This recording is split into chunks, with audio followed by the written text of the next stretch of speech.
प्रिय भक्तों, आज की इस वीडियो में आप सुनेंगे अधिक मास में नित्य नियम से सुनी जाने वाली दीपदान की कहानी। तो मैं मीनू शर्मा आप सभी का आपके अपने YouTube चैनल की कथा टीवी पर स्वागत करती हूँ। सभी को मेरा राधे राधे। देखिए प्रिय भक्तों, क्या आपने कभी सोचा है कि एक छोटा सा दीपक इंसान की किस्मत बदल सकता है? क्या सच में इस अधिक मास में किया गया दीपदान हमारी दरिद्रता, गरीबी को दूर कर सकता है, समाप्त कर सकता है? क्या एक पापी, हिंसक और नास्तिक व्यक्ति भी भगवान की कृपा का पात्र बन सकता है सिर्फ दीपक जलाने से? तो भक्तों, आज की यह कथा केवल दीपदान की कहानी नहीं है, यह कहानी है भगवान पुरुषोत्तम की असीम कृपा की। माना जाता है कि जहाँ दीप जलता है वहाँ केवल अंधेरा ही नहीं मिटता, बल्कि इंसान का दुर्भाग्य भी दूर हो जाता है। तो चलिए सुनाते हैं आपको अधिक मास में दीपदान की एक ऐसी ही चमत्कारिक कथा जिसे सुनने मात्र से मन में भक्ति जागती है और भगवान श्री हरि का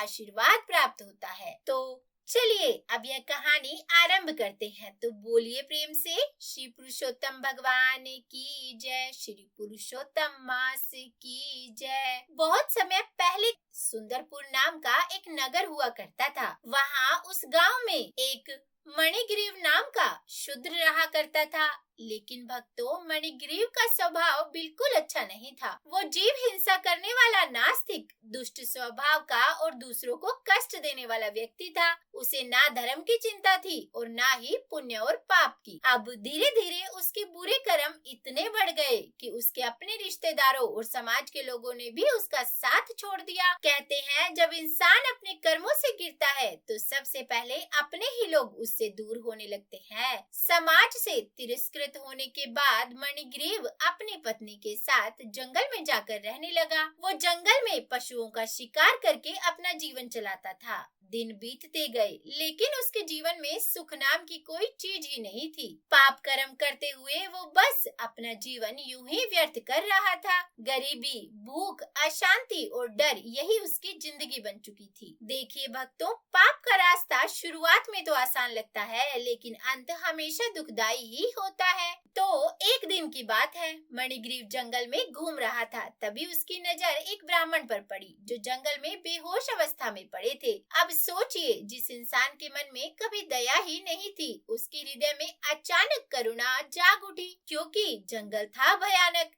अब मणिग्रीव को लगा कि अभी कोई हिंसक जीव यदि आ गया तो वह इस ब्राह्मण को अपना शिकार बना लेगा। और शायद यही भगवान की लीला भी थी कि ब्राह्मण की रक्षा के लिए उन्होंने इतने भयानक जंगल में मणिग्रीव को भेज दिया। मणिग्रीव तुरंत उस ब्राह्मण के पास गया। उसने उन्हें उठाया और अपनी झोपड़ी में ले आया। उसकी पत्नी ने भी पूरी श्रद्धा से ब्राह्मण की सेवा की। दोनों पति पत्नी ने मिलकर उन्हें पानी पिलाया, आराम कराया, उनकी देखभाल की। कुछ समय बाद जब ब्राह्मण को होश आया तो उन्होंने देखा कि एक गरीब दंपत्ति उनकी सेवा कर रहे हैं। मणिग्रीव उनके चरण दबाने लगा और बोला कि हे मुनि श्रेष्ठ, आप इस भयानक जंगल में कैसे आ गए? तब ब्राह्मण बोले कि कुछ समय में अधिक मास शुरू होने वाला है, जिसे कि पुरुषोत्तम मास कहते हैं। मैं उसी के स्नान, व्रत, नियम के लिए प्रयाग जाना चाहता हूँ, लेकिन रास्ता भटक गया। भूख और प्यास से मेरा शरीर कमजोर हो गया और मैं रास्ते में ही मूर्छित होकर गिर पड़ा। फिर उन्होंने कहा कि तुम दोनों ने मेरी सेवा करके मुझे जीवन दान दिया है। प्रिय भक्तों, कहते हैं कि जिस घर में संत और अतिथि का सम्मान होता है वहाँ भगवान खुद विराजते हैं, अपनी कृपा बरसाते हैं। तो ब्राह्मण मणिग्रीव की सेवा से बहुत प्रसन्न हुए। उन्होंने पूछा कि तुम दोनों इस घने जंगल में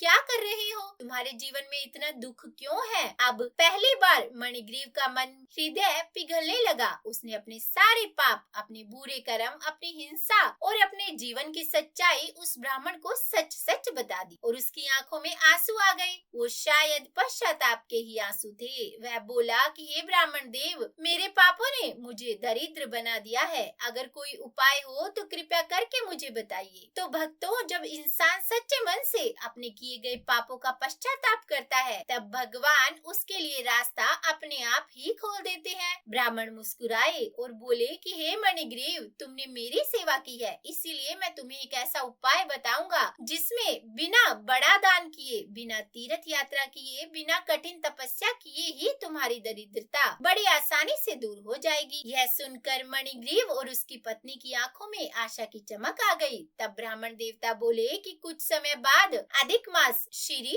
पुरुषोत्तम मास आने वाला है, तो उस मास में तुम दोनों पति पत्नी भगवान पुरुषोत्तम की भक्ति करते हुए दीपदान करना। अब जैसे ही ब्राह्मण ने दीपदान कहा, मणिग्रीव आश्चर्य में पड़ गया। उसे लगा कि क्या सिर्फ दीप जलाने से, दीप प्रज्वलित करने से जीवन बदल सकता है, दरिद्रता दूर हो सकती है। तब ब्राह्मण देवता ने उन्हें समझाया कि दीपदान केवल दीप जलाना नहीं, यह अंधकार को हटाकर जीवन में भगवान का प्रकाश लाना है। उन्होंने आगे कहा कि शुद्ध घी या तिल के तेल का दीपक प्रज्वलित करना, सुबह तारों की छाव में स्नान करके भगवान पुरुषोत्तम का स्मरण करना और पूरे अधिक मास में श्रद्धा से दीप दान करना। और फिर इसके बाद ब्राह्मण देवता बोले कि इस व्रत से लक्ष्मी जी प्रसन्न अवश्य होती है और दरिद्रता दूर होती है, धन धान्य सुख समृद्धि और यश की प्राप्ति होती है। और फिर उन्होंने आगे कहा कि अगर कोई निसंतान स्त्री ये व्रत करे तो उसे संतान सुख प्राप्त होता है, विद्यार्थी करे तो विद्या प्राप्त होती है, जो मोक्ष चाहते हैं उन्हें मोक्ष मिलता है, यानी कि करने वाले व्रती की हर इच्छा पूर्ण होती है। यही कारण है कि अधिक मास को भगवान विष्णु का सबसे प्रिय मास माना गया है और यह 3 साल में एक बार आता है। एक दीप भगवान के लिए जलाओ और देखो कि कैसे जीवन में हजारों दीप खुद ही जल उठते हैं। और फिर ब्राह्मण इतना कहकर उठकर वहां से अपनी प्रयाग यात्रा के लिए चले गए। अब आगे आया पुरुषोत्तम मास। तो भक्तों, अब कहानी का सबसे सुंदर भाग शुरू हो रहा है। उस पुरुषोत्तम मास में मणिग्रीव और उसकी पत्नी ने आलस छोड़कर हर सुबह जल्दी उठकर स्नान करके भगवान पुरुषोत्तम का नाम जप किया और श्रद्धा से दीपदान किया। धीरे धीरे उनके मन में भी परिवर्तन आने लगा। जो व्यक्ति पहले इतनी हिंसा करता था, अब उसके मन में करुणा आने लगी। जो भगवान को नहीं मानता था, अब वही हर दिन भक्ति में लीन रहने लगा। भगवान पहले इंसान की किस्मत नहीं बदलते, पहले उसका मन बदलते हैं। और इस तरह पूरा अधिक मास बीत गया और फिर समय के साथ मणिग्रीव और उसकी पत्नी इस संसार से विदा हो गए। लेकिन भक्तों, भगवान की कृपा कभी व्यर्थ नहीं जाती। पुरुषोत्तम मास में दीपदान का फल उन्हें अगले जन्म में मिला। जो मणिग्रीव पहले हिंसक और दरिद्र था, वही अगले जन्म में एक प्रतापी राजा बना और उसकी पत्नी अगले जन्म में अत्यंत सौभाग्यशाली उसकी रानी बनी। तो भक्तों सोचिए, जिस व्यक्ति को समाज ने ठुकरा दिया, जो अकेले भयानक जंगल में रहने का मजबूर था, भगवान ने उसी को राज सिंहासन दे दिया। यह है अधिक मास की महिमा, यह है अधिक मास में दीपदान की शक्ति। भगवान के दरबार में देर हो सकती है, लेकिन अंधेर कभी नहीं। तो बोलिए श्री विष्णु भगवान की जय, श्री पुरुषोत्तम भगवान की जय। यह थी अधिक मास में रोज नित्य नियम से सुनी जाने वाली दीपदान की कहानी। देखिए प्रिय भक्तों, अधिक मास में दीपदान का बहुत अधिक महत्व बताया गया है। यह मास भगवान विष्णु को समर्पित है और इस मास में किया गया जप, तप, दान, भक्ति और दीपदान कई गुना फल देता है।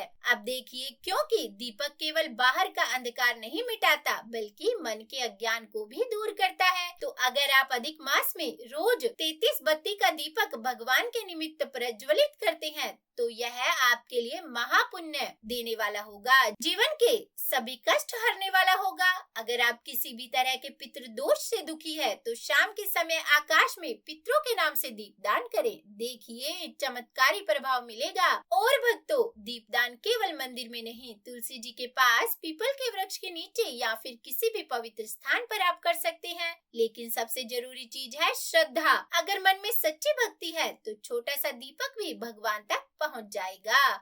इसके लिए न धन चाहिए न वैभव, तो बस प्रभु की कृपा का दीपदान करते रहिए। हे पुरुषोत्तम मास के ठाकुर जी, हे विष्णु भगवान, इस कहानी को कहते, सुनते या सुनाते हमसे कोई गलती हो गई हो तो हमें क्षमा करना। हम सब के ऊपर अपनी कृपा बनाए रखना। जो भी इस महीने में दीपदान करे, उसके जीवन से अंधकार को दूर करना, दरिद्रता को दूर करना और उसके मन में भक्ति प्रेम बसाना और उसके जीवन को अपने आशीर्वाद से प्रज्वलित करके रखना। तो प्रिय भक्तों, अगर आप अधिक मास में भगवान पुरुषोत्तम की कृपा पाना चाहते हैं तो श्रद्धा से एक ही सही दीपक जरूर जलाइए, दीपदान अवश्य कीजिए। इसके अलावा गरीबों की मदद कीजिए, सात्विक जीवन जिए और भगवान का नाम लेना इस महीने में कभी मत छोड़ना। तो उम्मीद करती हूँ आज की यह पावन कहानी आपको पसंद आई होगी। अगर वीडियो अच्छी लगी हो तो लाइक एंड शेयर जरूर कर दीजिएगा, ताकि इस अधिक मास की महिमा, दिव्य महिमा ज्यादा से ज्यादा लोगों तक पहुंच सके। और कमेंट बॉक्स में जय श्री हरि जरूर लिखिएगा, राधे राधे जरूर लिखिएगा। तो बोलिए प्रेम से